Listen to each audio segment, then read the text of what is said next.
Like let's say a new Submariner might, let's say, cost 12,000. There are vintage ones for 15. It's just taste.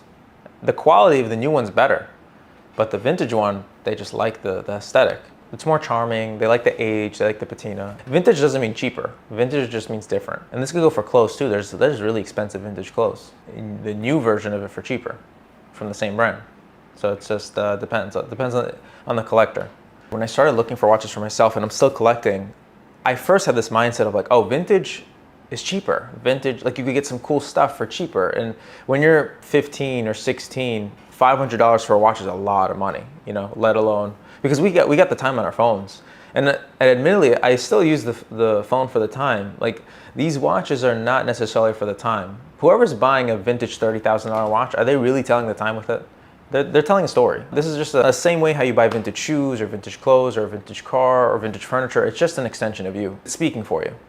This watch on my wrist can talk for me. If I don't say anything, someone could be like, "Oh, what, Danny's wearing like a weird old gold watch." Well, it's saying something about you. So vintage, in the beginning for me was not, oh, it's cheaper, but now it's all about taste, because you can have a Submariner brand new from the store for $11,000, $12,000. That's objectively much better quality. You know, the technology is way better. The movements are better. They're more durable. You can throw it against the wall.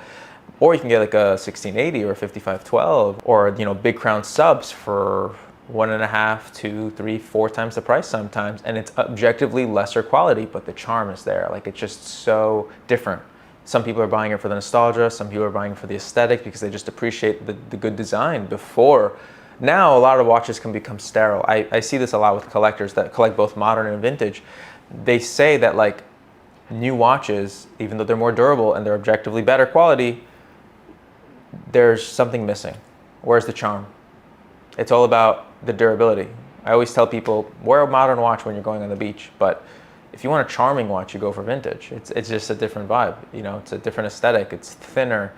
Everything's different. Everything's different. And there's no good or bad. There's no such thing as a vintage is good or vintage is bad, or modern is good or modern is bad. It's all up to you as the owner, how you interpret these watches. It's the same way how someone looks at art. 95%, maybe 99% of people that look at art, including myself when I was younger, thinking this is stupid. I could do this. I can get my kid to do this.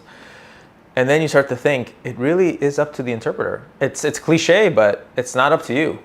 It's not up to me. It's not up to the guy behind the camera. It's up to the guy who owns that painting, or it's up to the guy that enjoys that painting or enjoys that watch. So at the end of the day, like anything else, like any category, everything is about, do you like the watch? Does it make you happy?